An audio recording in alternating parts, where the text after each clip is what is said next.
Hello guys and welcome back to my channel, and for today's video ay busy ulit ang mga tauhan sa hinaguan dahil tiles na po ang ayan o. So ayan na, may tiles na siya. Wala pa di ay. Ayan, ikakabit na yung tiles. Dili na siya kadtungkuan. Abot na rin din rin. Kanang nylon? Abot ko rin. Hindi. Ha? Abot rin. Try mo ba? Gimana ra guru? Dili lang ko ano? O anak. Murag planchar ka sa nina ba? Mura ba na? Ay, straight time ka mo? Dili siya idoot. Dili. Mukao lang. Tapos dire. Ay na nagilat ni Gwen, kada ran taas Gwen. Ano tong trainer ko kay stricto man. Okay. Maguba na, puli kita gritats, may panag karitats na ako kung naong di gyud. Katapalan parang bagag-bagag na. Tira sentro. Murag kulang na dire oh. Nylon sa Kulang. Oh, layo kayo. Kulang og ngipon. Oh, Para ano man umok manggod. gamit ko rin to isa.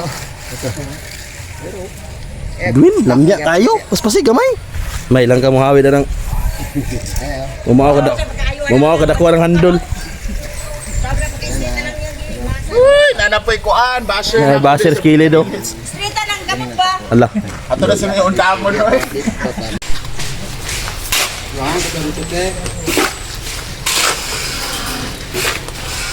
Dito ra.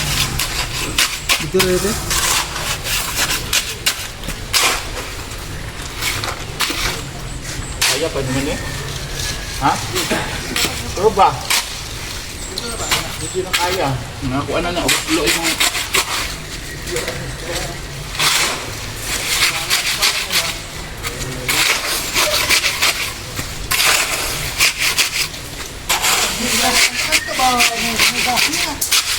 Dire mo tanong ko ano dad? Hindi na. Ga. Para sa nakaglamyat kay basa. Ay, dito mo nino. Yan sila sa.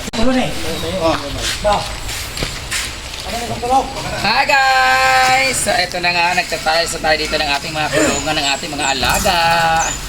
Bukas ito, tuyo na to, so pwede nang maligo dito ang elepanting si Gwen! Ay, dyan pala si Gwen. Ayan na sila, nagtatiles na sila. Hala! Di na mo kung ano? Naon rab na oh. Ito na yung tiles guys, para mas maganda para pag nagbuhos ng mga tae ng mga aso na nachuchay. Madali na lang siyang ma-wipe out. O, diba? Nagtanim na rin tayo ng mga bulaklak dito para mas maganda tingnan ang paligid. Muntik nang masemento ito ni Maring Sita dito eh. Ay, Maring Sita, panoorin nyo guys, Maring Sita. Siya yung taga-assist dito, foreman, assistant, and taga-pala. Siya rin nagpapala pag nagtrabaho yung mga boys. Walang yaw-yaw ngayon, di ba? Bawal siya magyaw-yaw kay simentoin yung baba niyo.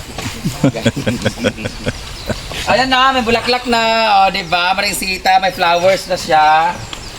O, palagay pa namin yung ibang mga bougainvillea dyan na may mga kulay-kulay. Tapos ititrim namin to dito. Tatanggalin namin itong ano dito. Ititrim natin. Pakabilisan na lang po yung water. Hawa na pag sinamok be? Kasi ito sa kanal ka. Nyagin ang imong kwan Ay ma, di ka na ka 5,000 ma. Ito kung matrending, ito nun ka sa kanal ma. Pwede, yan o, iturok. Kaluin sa 5,000. Unang lilitsunin natin si Maring Sita. Ay si Kara. Tunaw. Si Kara. Naligo si Gogong guys. Pagod kasi siya pag dance board kagabi eh. Yawa gito kagabi eh. So ito yung tiles natin kulay blue. Maglalagay na sila. And then ito double purpose. Multi-purpose pala to. Dahil Sa mga wishing well siya. Magulog-ulog kayo mga piso dyan pag pumunta kayo dito. At the same time pwede din gawin din namin itong basurahan dito pag gabi. Ay pag umaga. Pag gabi pwede na mag-bonfire dito ng mga guests. Kasi lahat pwedeng gawin dyan. Kung Hindi mag-dance word dance sila ni Kara. Congratulations UST Piasaan for the wonderful and great show kagabi. It was really an entertaining moment sa amin. Kung meron kayo nakita dyan na upuan na nabagsak na guba, ako ang nakaguba. Ako ang pag-ambak-ambak. Oy, So, bahay dito dito. na tayo. Dito na tayo sa ating Kanal. gawa sa kanal. Ayan. Guys, tingnan nyo naman ang kanal namin, no? Itong kanal na to, i-refrap na nila. Ayan, papunta na doon sa may labahan sa likod. Mas matibay na siya kasi yung ibang mga tanim natin dyan ay habang lumalakas yung ulan, lumalakas yung ganito, ganyan, napakapakan. Yung ating kanal dyan, nagsa-soil erosion. Naano siya ba na? Nangaana bitaw, landslide siya ba? Ngayon, pag natapos ito lahat-lahat, ito mga hose naman na to, ilalagay din namin siya sa iisang lagayan lang, iisang linya lang siya. Tapos ito namang lupa dito nila ni Manoy Bibot naman, lahat nitong kinaapakan ko, yan, kagaya niyan, tinambak na namin lahat ng mga yuta sa kanal para mas maganda yung, ang tawag nito sa amin ay simento, ang tawag nito, sa Tagalog ay pilapil. Pilapil tawag nito, di ba? Pilapil. Yan, yung simento na to. Lahat ng pita, ilalagay dito, ayusin nila to doon, kagaya nun, ayos na sila lahat.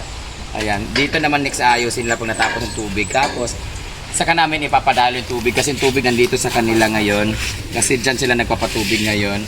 And, di ba, dili na kinahanglan na magbasbas. Pinatay kasi nila lahat ng mga damo dito, nag-spray sila ng tanong. Kuan, itong pangpatay sa Patay na mga halaman na mga dry. So, dito muna tayo. Sa paligid. Are. Sa pulunan. Guys, hindi ko pa papakita sa inyo reflex pala ito dito. Huwag ko naka-flex. Ang linis na ng aming. Nilinisan po ni Pudoy at sa paligid sila ni G-Port. Kasi yung bulaklak namin, ang ganda na ng mga buling-buling. So, hindi ko pa naka-flex to sa ulutan na ano. Ayan, hindi pa pala naglilinis. Maglilinis ako ngayon dito, guys. Welcome to our new CR! New look public CR. Yan, pagpunta nyo dito, meron na kayong sarili. Salamin. O, diba? Ayan. Meron na rin tantaran, di pa nasa sa ulit to kay ang landing. Meron kami tantaran. Sa uli ko to kay scam pala to, hindi pala sa amin, it's a prank pala. Hindi sa amin to, guys. Kaya ang landing pala to, ilaram labimbo. Tapos, kita nyo guys, oh. Kita nyo, diba, ang dumi-dumi. Madali na lang yung linisan kasi kaka-out lang ng aming guest ngayon.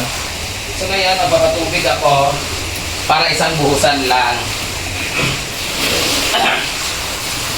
Ganun lang dito pag-linis, guys. Di ba? Madali na lang siyang linisin. Tapos, may salamin na rin dito. Papalagay ko pa dito ng mga lagayan ng mga powder like that. Tapos maglagay ko ng halaman dyan siguro. What do you think? Lalagyan ng halaman ba dyan? Dito din meron dito, may salamin din dito. Pero nakatayos na siya. So, ang ating bilyaran din ay malinis na siya. So, pwede na siyang laruan. At alam niyo ba guys, madilim dyan dito. Alam niyo ba dito sa dito naman sa ilog. Kung napapansin nyo, di ba dati, pinuntahan kami ni Mayor last 2 weeks ago. Kasi tinignan nila yung situation dito. Baka iniisip kasi ng iba na kaya ko pinapaayos dito at pinanawagan ako sa aming gobyerno na maayos dito is for the sake of our development sa aming Hinaguan Farm. Hindi po kasi pag naayos po yung tubig na yan, pag gumanda yung ilog na yan, mawawalan kami halos ng guest kasi mga tao dyan na sila maligo kasi sobrang ganda na ng ilog. Pag gumanda yan dyan, kasi ilalagay lahat ng mga bato dito. Kailangan talaga kasi lahat dito, maaanod din talaga ito dito. Kung hindi ko pa na-reprop yan daan, ano na itong mga kahoy na to. So dyan kasi hindi ko alam kung libre pa yan yung paggawa dyan sa tapat dati. Kasi ginawa nila yan dyan para, kasi tubig namin dati pupunta doon sa mga bahay. Bahay pa namin yan dati, yung white na yan, bahay namin yan dyan. Yung tubig na pupunta doon ilog. Yung ngayon nilagyan nila ng mga bato reprop. So ngayon, nung nakita nila, ayusin nila yung spillway at tinignan lang yung spillway namin kasi maapaw sa spillway tubig. Ayusin ito dito. Ilalagay nila yung mga bato para kunin lahat ng mga bato dyan sa gitna. So pag gumanda yung ilog na yan, yung mga guests namin hindi na masyadong maliligo dito kasi sa ilog na sila maliligo for free. Ang pagpunta na lang dito is 20 pesos na lang. So di ba mas maswerte sila yung mga tao na pupunta dito kasi magiging free na sila. Pero dito, wala na maliligo sa pool namin kasi mas maganda ng ilog. Tingnan nyo kung gaano kalinaw yung ilog ganun.